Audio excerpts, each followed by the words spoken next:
Hello officers, welcome to daily current affairs classes. ఈరోజు మనం 25th August యొక్క current అఫైర్స్ను discuss చేద్దాం. ఈ పీడిఎఫ్ను బోత్ ఇంగ్లీష్ అండ్ తెలుగు మీడియంలో వీడియో కింద డిస్క్రిప్షన్లో టెలిగ్రామ్ ఛానల్ ఇవ్వడం జరిగింది. ఆ టెలిగ్రామ్ ఛానల్లో ఈ పీడిఎఫ్ను బోత్ ఇంగ్లీష్ అండ్ తెలుగు మీడియంలో అప్లోడ్ చేయడం జరుగుతుంది. ఈరోజు మన కరెంట్ అఫైర్స్లో మొదటి ఇష్యూను మనం అబ్జర్వ్ చేస్తే, తాజాగా ఇంటర్నేషనల్ బిగ్ క్యాట్ అలయన్స్లో ఏ దేశం అనేది సభ్య దేశంగా చేరడం జరిగింది అంటే నేపాల్. నేపాల్ అనేది ఇంటర్నేషనల్ బిగ్ క్యాట్ అలయన్స్లో సభ్య దేశంగా చేరడం జరిగింది. ఓకే, ఇక్కడ ఏ దేశం చేరింది అనేది మనకి చాలా ఇంపార్టెంట్. నేపాల్ అనేది ఈ ఇంటర్నేషనల్ బిగ్ క్యాట్ అలయన్స్లో ఒక సభ్య దేశంగా చేరడం జరిగింది. ఓకే, ఇది ఐబీసీఏ అనేది మనకి తరచుగా కూడా వార్తల్లో నిలవడం జరుగుతుంది. సో మన ఎగ్జామ్ పర్స్పెక్టివ్లో ఈ IBCA international big cat alliance అనేది మనకి చాలా ఇంపార్టెంట్. ఇది ప్రపంచవ్యాప్తంగా 7 పెద్ద పిల్లులను సంరక్షణ కోసం దీన్ని ఏర్పాటు చేయడం జరిగింది. దీన్ని ఎప్పుడు ప్రారంభించారు అంటే 2023లో దీన్ని ప్రారంభించడం జరిగింది. భారతదేశం అనేది ప్రాజెక్ట్ టైగర్ని తీసుకురావడం జరిగింది. ఈ ప్రాజెక్ట్ టైగర్ 50 సంవత్సరాలు పూర్తి అయ్యింది అనే సందర్భంగా ఈ ఇంటర్నేషనల్ బిగ్ క్యాట్ అలయన్స్ను ఆవిష్కరించడం జరిగింది. దీని యొక్క లక్ష్యం ఏమిటి అంటే 7 పెద్ద పిల్లులను సంరక్షించడం. దీని యొక్క లక్ష్యం 7 పెద్ద పిల్లులను మనం అబ్జర్వ్ చేస్తే tiger, lion, leopard, snow leopard, cheetah, Jaguar, Puma. Puma ఈ 7 పెద్ద పిల్లులను కూడా రక్షించడం ఈ ఐబీసీ యొక్క ముఖ్య లక్ష్యం. సో తాజాగా ఈ ఐబీసీఏలోకి ఏ దేశం చేరింది అంటే నేపాల్ అనేది ఈ ఐబీసీఏలోకి చేరడం జరిగింది. ఈ నేపాల్ యొక్క విశిష్టను మనం అబ్జర్వ్ చేస్తే, ఈ నేపాల్ అనేది 2009లో అంటే ఈ నేపాల్ పులుల సంరక్షణ కోసం తీసుకొచ్చిన విధానాలు అనేవి చాలా అద్భుతంగా ఉండడం జరిగింది. దీనికి ఎగ్జాంపుల్గా మనం అబ్జర్వ్ చేస్తే, నేపాల్ అనేది 2009లో కేవలం 121 పులులను మాత్రమే కలిగి ఉంది. ఈ నేపాల్ దేశంలో కేవలం 2009లో 121 పులులు మాత్రమే ఉంటే, కానీ 2022 నాటికి ఇవి ఎంతకు చేరింది అంటే 355 వరకు చేరడం జరిగింది. ఈ పుల్లులు అనేవి ఎంతవరకు చేరాయి అంటే 355. చాలా డ్రాస్టికల్గా వీటి యొక్క నెంబర్ అనేది పెరగడం జరిగింది. ఓకే, 2009 నాటికి 121 పుల్లులు ఉంటే 2022 నాటికి 355 పులులుగా పెరగడం జరిగింది. సో నేపాల్ దేశం దీని కోసం తీసుకొచ్చిన ఇనిషియేటివ్స్ కూడా ఈ ఐబీసీఏ డెవలప్మెంట్లో చాలా బాగా పనికిరావడం జరుగుతుంది. ఓకే, ఈ ఐబీసీఏ సంరక్షణలో ఈ పెద్ద పిల్లులు ఉన్నాయి కదా, ఈ పెద్ద పిల్లులను సంరక్షించడంలో ఈ నేపాల్ తీసుకొచ్చిన ఇనిషియేటివ్స్ కూడా ఇక్కడ మనకి ఉపయోగపడడం జరుగుతుంది. సో తాజాగా ఈ ఐబీసీఏలోకి చేరిన రీసెంట్ కంట్రీ ఏంటి అంటే నేపాల్ అనేది ఇందులోకి చేరడం జరిగింది. సో టోటల్గా ఇప్పుడు దీన్ని అబ్జర్వ్ చేస్తే, ఇందులో టోటల్గా ఇప్పటి వరకు 13 సభ్య దేశాలు కలవు. భారతదేశంతో కలిపి 13 సభ్య దేశాలు కలువు. దీని యొక్క నిర్మాణాన్ని అబ్జర్వ్ చేస్తే ఇది ఒక మల్టీ ఏజెన్సీ అలయన్స్. ఈ ఐబీసీఏ అనేది ఒక మల్టీ ఏజెన్సీ అలయన్స్. సో మన ఎగ్జామ్ పర్స్పెక్టివ్లో ఇక్కడ ఇంపార్టెంట్ ఏమిటి అంటే, తాజాగా ఈ ఐబీసీఏలో చేరిన దేశం ఏమిటి అంటే నేపాల్ అనేది ఈ ఐబీసీఏలో చేరడం జరిగింది. నెక్స్ట్ వార్తల్లో ఉన్న ఇంపార్టెంట్ సిస్టమ్ మనం అబ్జర్వ్ చేస్తే, ఆపరేషన్ సింధూర్లో ఈ సిస్టమ్ను ఉపయోగించారని వార్తల్లో నిలవడం జరిగింది. ఈ సిస్టమ్ నేమ్ ఏమిటి అంటే ఎక్స్గార్డ్ ఫైబర్ ఆప్టిక్స్ టోడ్ డెకాయ్. ఇది యుద్ధ విమానాల్లో దీన్ని అమర్చడం జరుగుతుంది. మన ఆపరేషన్ సింధూర్లో అబ్జర్వ్ చేస్తే, మన భారతదేశం నుంచి ఎటువంటి ఫైటర్ జెట్స్ కూడా విఫలం అవ్వడం జరగలేదు. ఎటువంటి ఫైటర్ జెట్స్ కూడా కుప్పకూలడం జరగలేదు. అంటే శత్రు దేశాల దాడుల ద్వారా మన ఫైటర్ జెట్స్ ఎటువంటివి కూడా కుప్పకూలడం జరగలేదు. మన ఎగ్జాంపుల్గా ఈ ఆపరేషన్ సింధూర్లో మనం రఫేల్, సుఖోయ్ 30 ఉపయోగించడం జరిగింది. ఏమేమి ఉపయోగించాం మనం? రఫేల్ను ఉపయోగించడం జరిగింది, MiG-29 ఉపయోగించడం జరిగింది, మరియు సుఖోయ్ 30ను కూడా ఈ ఆపరేషన్ సింధూర్లో ఉపయోగించడం జరిగింది. కానీ ఈ ఫైటర్ జెట్స్ ఏవి కూడా నిర్వీర్యం కాలేదు. అంటే అపోజిషన్ ర్యాడర్స్ నుంచి చాలా చాకచక్యంగా తప్పించుకొని మన దేశానికి తిరిగి రావడం జరిగింది. అందులో భాగంగానే ఏ విధంగా ఇవి మన దేశం వరకు సురక్షితంగా రావడం జరిగిందని తరచుగా వార్తల్లో నిలవడం జరిగింది. దానికోసమే ఈ ఎక్స్గార్డ్ ఫైబర్ ఆప్టిక్ టోడ్ డెకాయ్ సిస్టమ్ను ఉపయోగించారని రీసెంట్గా వార్తల్లోకి రావడం జరిగింది. ఓకే, దీని యొక్క సిస్టమ్ని మనం అబ్జర్వ్ చేస్తే ఇది ఒక భారతదేశం ఏఐ ఆధారిత డెకాయ్ వ్యవస్థ. ఓకే, ఇది ఏఐ ఆధారిత డెకాయ్ వ్యవస్థ. దీన్ని అభివృద్ధి చేయడానికి ఎవరు సహకారం అందించారంటే ఇజ్రాయెల్కు చెందిన రాఫెల్ అడ్వాన్స్డ్ డిఫెన్స్ సిస్టమ్. ఇజ్రాయెల్కి చెందిన రాఫెల్ అడ్వాన్స్డ్ డిఫెన్స్ సిస్టమ్ దీన్ని అభివృద్ధి చేయగా భారతదేశం అనేది దీన్ని ఉపయోగించడం జరిగింది. ఓకే, దీన్ని ఎవరు అభివృద్ధి చేశారంటే ఇజ్రాయెల్కి చెందిన రాఫెల్ అడ్వాన్స్డ్ డిఫెన్స్ సిస్టమ్ దీన్ని అభివృద్ధి చేయడం జరిగింది. ఇది విమానంలో ఆన్బోర్డ్ ఎలక్ట్రానిక్ వార్ఫేర్, విమానంలో ఇది ఆన్బోర్డ్ ఎలక్ట్రానిక్ వార్ఫేర్తో అనుసంధానించడం జరుగుతుంది. దీని యొక్క ముఖ్య లక్షణాలు మనం అబ్జర్వ్ చేస్తే ఇది బహుళస్థాయిలో వినియోగించడం జరుగుతుంది. తక్కువ, మధ్య మరియు అధిక ఎత్తుల్లో కూడా ఇది పనిచేయడం జరుగుతుంది. ఇది సబ్సోనిక్, సూపర్సోనిక్ వేగం వరకు సమర్థవంతంగా ఉండడం జరుగుతుంది. సో దీని యొక్క ఇది ఎట్లా వర్క్ చేస్తుంది, దీని యొక్క ముఖ్య విశిష్టత మనం అబ్జర్వ్ చేస్తే ఏంటిది, విమానం అనేది ఎప్పుడైనా మన విమానం అనేది శత్రుదేశ రాడార్స్లోకి ప్రవేశించినప్పుడు ఆ రాడార్ వ్యవస్థ అనేది అలర్ట్ అవ్వడం జరుగుతుంది. సో అప్పుడు ఆ రాడార్ వ్యవస్థ అలర్ట్ అయినప్పుడు అవి కొన్ని మిసైల్స్ను ప్రయోగించడం జరుగుతుంది. సో ఆ మిసైల్స్ అనేవి మన విమానాలకి తాకడం కోసం ఈ రాడార్ వ్యవస్థ యాక్టివ్ ఆ మిసైల్ను ప్రయోగించడం జరుగుతుంది.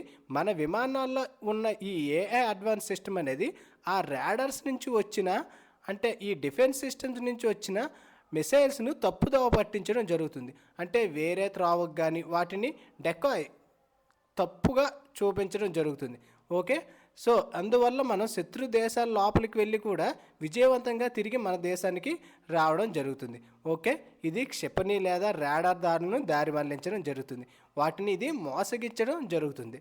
ఇది విద్యుత్ మరియు ఫైబర్ ఆప్టిక్స్ కనెక్టివ్ రెండింటినీ కొనసాగిస్తుంది.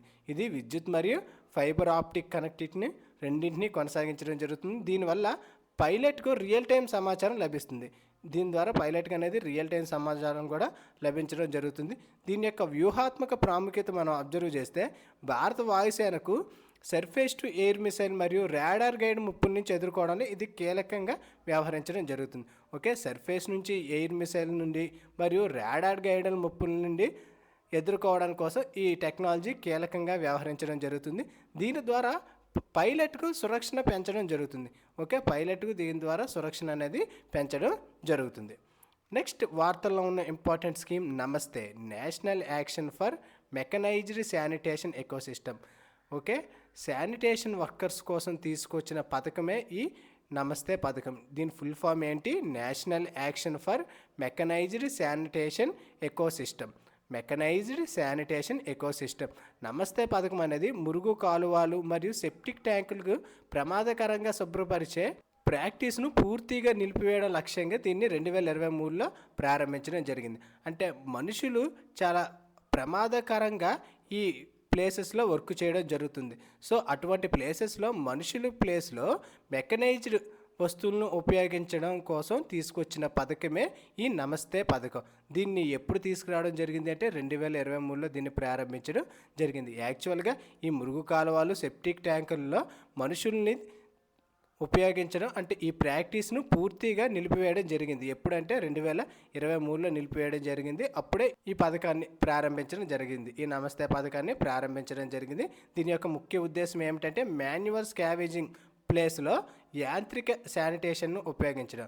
ఓకే, మనుషుల ప్లేస్లో మిషనరీని ఉపయోగించడం ఈ పథకం యొక్క ముఖ్య ఉద్దేశం. దీని ఫుల్ ఫామ్ ఏమిటంటే national action for mechanised sanitation ecosystem. దీన్ని ఏ మంత్రి కొలాబరేటెడ్గా ఈ పథకాన్ని ప్రారంభించారు అంటే సామాజిక న్యాయం మరియు సాధికారిత మంత్రిత్వ శాఖ, గృహ నిర్మాణ మరియు పట్టణాల వ్యవహార మంత్రిత్వ శాఖ, ఈ 2 మినిస్ట్రీస్ ఆధ్వర్యంలో ఈ స్కీమ్ అనేది పనిచేస్తుంది. దీన్ని ఏ సంస్థ అమలు చేస్తుందంటే national Safai Karmachari finance and development corporation. ఇది సామాజిక న్యాయం మరియు సాధికారిత మంత్రిత్వ శాఖ పరిధిలో ఉన్న సంస్థ. ఏ సంస్థ అంటే national Safai Karmachari finance and development corporation. Okay, ఏ మంత్రిత్వ శాఖ దీన్ని అమలు చేస్తున్నాయంటే సామాజిక న్యాయం మరియు సాధికారిత మంత్రిత్వ శాఖ మరియు గృహ నిర్మాణ మరియు పట్టణ వ్యవహారాల మంత్రిత్వ శాఖ దీన్ని అమలు చేయడం జరుగుతుంది. దీని యొక్క వ్యవధి కాలం మనం అబ్జర్వ్ చేస్తే ఈ పథకం 2023 నుంచి 2025-26 వరకు 3 సంవత్సరాల కాలం పాటు దీన్ని అమలు చేయనున్నారు. ఓకే, ఈ పథకాన్ని 3 సంవత్సరాల కాలం పాటు అమలు చేయనున్నారు. దీని యొక్క ప్రాముఖ్యత ఏమిటి అంటే మాన్యువల్ స్కావెంజింగ్ నిర్మూలించడం దీని యొక్క ముఖ్య ఉద్దేశం. శానిటేషన్ కార్మికులకు మానవ హక్కులు, గౌరవం మరియు భద్రతను ఈ పథకం అనేది కల్పించడం జరుగుతుంది. ఈ పథకంలో దేన్ని అనుసంధానం చేయడం జరిగింది అంటే Swachh Bharat mission, Atal mission for rejuvenation and urban transformation, Amrut పథకాన్ని అనుసంధానించడం జరిగింది. ఓకే, స్వచ్ఛ భారత్ మిషన్ మరియు అమృత్ మిషన్ని దీనికోసం అనుసంధానించడం జరిగింది. దీనికి మనం ఎగ్జాంపుల్గా అబ్జర్వ్ చేస్తే 2022లో ఢిల్లీ మున్సిపల్ కార్పొరేషన్ యాంత్రిక సీవర్ క్లీనింగ్ మిషన్ను ప్రవేశపెట్టడం జరిగింది. మరియు చెన్నై మరియు హైదరాబాద్ నగరాల్లో రోబోటిక్ సీవర్ క్లీనింగ్ తీసుకురావడం జరిగింది. అదే బాందిక్ రోబోట్లను తీసుకురావడం జరిగింది. ఓకే, మనుషుల ప్లేస్లో రోబోట్స్ని ఇక్కడ ఉపయోగించడం జరుగుతుంది. నెక్స్ట్, ఆంధ్రప్రదేశ్ ప్రభుత్వం ఈ మున్సిపల్ కార్మికుల కోసం తీసుకొచ్చిన బీమా పథకం తాజాగా వార్తల్లో నిలవడం జరిగింది. ఓకే, ఈ మున్సిపల్ కార్మికుల కోసం ఆంధ్రప్రదేశ్ ప్రభుత్వం అనేది సమగ్ర బీమా పథకాన్ని తీసుకురావడం జరిగింది. ముఖ్యమంత్రి గారు చంద్రబాబు నాయుడు గారు ఆగస్టు 23న 2025లో కాకినాడ జిల్లా పెద్దాపురంలో స్వచ్ఛాంధ్ర స్వర్ణాంధ్ర ప్రచారం సందర్భంగా ఈ సమగ్ర బీమా పథకాన్ని తీసుకురావడం జరిగింది. దీని యొక్క ముఖ్య ఉద్దేశం ఏమిటంటే కార్మికుల సంక్షేమం మరియు పౌర బాధ్యతల పట్ల ప్రభుత్వం యొక్క నిబద్ధతను బలపరచడం. సో ఈ పథకాన్ని కాకినాడ జిల్లా పెద్దాపురంలో దీన్ని అనౌన్స్ చేయడం జరిగింది. ఓకే, ఏ ప్రాంతంలో దీన్ని అనౌన్స్ చేయడం జరిగింది అంటే కాకినాడ జిల్లా పెద్దాపురంలో దీన్ని అనౌన్స్ చేయడం జరిగింది. ఓకే, ఈ బీమా ప్రయోజనాలు మనం అబ్జర్వ్ చేస్తే మున్సిపల్ సిబ్బంది ఎవరైనా ప్రమాదవశాత్తు మరణించినా లేదా శాశ్వత వైకల్యం సంభవిస్తే ₹1,00,00,000 అనేది కవరేజ్ చేయడం జరుగుతుంది. అదే అవుట్సోర్సింగ్లో వర్క్ చేసిన ఈ మున్సిపల్ సిబ్బందికి ప్రమాదవశాత్తు కానీ శాశ్వత వైకల్యం కానీ సంభవిస్తే 20 లక్షల కవరేజ్. ఓకే, ప్రమాదవశాత్తు మరణించిన, శాశ్వత వైకల్యం సంభవించిన 20 లక్షల కవరేజ్ అనేది ఈ బీమా ద్వారా లభిస్తుంది. ఓకే, అదే మున్సిపల్ సిబ్బందికి అయితే ₹1,00,00,000 వరకు బీమా కవరేజ్ అనేది లభించడం జరుగుతుంది. ఓకే, దీని ద్వారా ప్రమాదకర పరిస్థితుల్లో పనిచేసే మున్సిపల్ సిబ్బంది వారి కుటుంబాలకు ఆర్థిక భద్రత అనేది ఈ బీమా పథకం కల్పించడం జరుగుతుంది. నెక్స్ట్, వార్తల్లో ఉన్న ప్రదేశాల్లో మనం అబ్జర్వ్ చేస్తే 2025లో ఓపెన్ ఏఐ తన మొదటి కార్యాలయాన్ని భారతదేశంలో ప్రారంభించినట్లు ప్రకటించడం జరిగింది. ఓకే, ఓపెన్ ఏఐ తన మొదటి కార్యాలయాన్ని భారతదేశంలో ఎక్కడ ప్రారంభించనుంది అంటే న్యూఢిల్లీలో ప్రారంభించనుంది. ఓపెన్ ఏఐ తన మొదటి కార్యాలయాన్ని భారతదేశంలో ఏ ప్రాంతంలో ప్రారంభించనుంది అంటే న్యూఢిల్లీ. ఓకే, ఇది చాలా ఇంపార్టెంట్. న్యూఢిల్లీలో ఓపెన్ ఏఐ తన మొదటి కార్యాలయాన్ని 2025లో ప్రారంభిస్తున్నట్లు ప్రకటించడం జరిగింది. ఇది ఇండియా ఏఐ మిషన్కు మద్దతు ఇవ్వడం జరుగుతుంది. ఓకే, ఓపెన్ ఏఐ అనేది వన్స్ మన భారతదేశంలో ఎంట్రీ అయితే ఇది ఏఐలో ఉన్న ఆవశ్యకతను మరియు ఏఐ యొక్క ఉపయోగాలు అనేది మెరుగుపడడం జరుగుతుంది. విద్యార్థులు, డెవలపర్లు మరియు సంస్థలకు ఏఐ యొక్క ప్రాప్యతను విస్తరించడం జరుగుతుంది. ఆర్టిఫిషియల్ ఇంటెలిజెన్స్ ఎకోసిస్టమ్ భారతదేశాన్ని ప్రపంచ కేంద్రంగా మలచడంలో ఇది సహకరించడం జరుగుతుంది. వన్స్ ఈ ఓపెన్ ఏఐ అనేది న్యూఢిల్లీలో తన ఫస్ట్ కార్యాలయాన్ని ఎస్టాబ్లిష్ చేసినట్లయితే ఆర్టిఫిషియల్ ఇంటెలిజెన్స్ ఎకోసిస్టమ్ అనేది భారతదేశం అనేది హబ్గా నిలవడం జరుగుతుంది. నెక్స్ట్, వార్తల్లో ఉన్న ఇంపార్టెంట్ ఎక్సర్సైజ్ మైత్రి. తాజాగా ఎక్సర్సైజ్ మైత్రి యొక్క ఎన్నో ఎడిషన్ జరిగింది అంటే 14వ ఎడిషన్ అనేది జరిగింది. ఎక్కడ జరిగింది అంటే భారతదేశంలోనే జరిగింది. ఈ 14వ ఎడిషన్ ఎక్కడ జరిగింది? ఇండియాలో జరిగింది. ఓకే, ఇది ఎన్నో ఎడిషన్? 14వ ఎడిషన్. ఇది ఏ దేశాల మధ్య జరిగిన ఎక్సర్సైజ్ అంటే ఇది భారతదేశం మరియు థాయిలాండ్ మధ్య జరుగుతున్న సైనిక విన్యాసం. త్రివిధ దళాల్లో ఎవరు పార్టిసిపేట్ చేస్తున్నారంటే ఆర్మీ అనేది ఇందులో పార్టిసిపేట్ చేయడం జరుగుతుంది. ఈ ఎడిషన్ ఎప్పుడు జరుగుతుందంటే సెప్టెంబర్ 1 నుంచి 14 వరకు ఇది జరుగుతుంది. అదే ఎక్కడ జరుగుతుందంటే భారతదేశంలో ఉమ్రై మేఘాలయలో జరుగుతుంది. ఓకే, ఇది భారతదేశంలో మేఘాలయలో జరుగుతుంది. ఈ ఎక్సర్సైజ్ ఎందుకు ఇంపార్టెంట్ అంటే ఇది దాదాపు 5 సంవత్సరాల తర్వాత ఇది భారతదేశంలో జరుగుతుంది. ఓకే, ఈ ఎక్సర్సైజ్ మైత్రి అనేది 5 సంవత్సరాల తర్వాత భారతదేశంలో జరగడం వల్ల చాలా ప్రాముఖ్యత ఇది కలిగి ఉంది. ఈ వ్యాయామం యొక్క లక్ష్యాలు మనం అబ్జర్వ్ చేస్తే ఉగ్ర నిరోధక చర్యల్లో సంయుక్త వ్యూహాలు, టాక్టిక్స్ మరియు ఎస్ఓపీలను పంచుకోవడం జరుగుతుంది. సెమీ అర్బన్ భూభాగంలో సంయుక్త కంపెనీ స్థాయి ఆపరేషన్లు కూడా ఇది ప్రాక్టీస్ చేయడం జరుగుతుంది. ఓకే, ఇది ఇరు దేశాల మధ్య ఇంటరాపరబిలిటీ, మైత్రిని అంటే స్నేహాన్ని కూడా ఇది పెంచడం జరుగుతుంది. దీని యొక్క చరిత్రను మనం అబ్జర్వ్ చేస్తే లాస్ట్ 13వ ఎడిషన్ అనేది ఎక్కడ జరిగింది అంటే థాయిలాండ్లో తక్ ప్రావిన్స్లో జరిగింది. 13వ ఎడిషన్ ఎక్కడ జరిగింది? థాయిలాండ్లో తక్ ప్రావిన్స్లో జరగడం జరిగింది.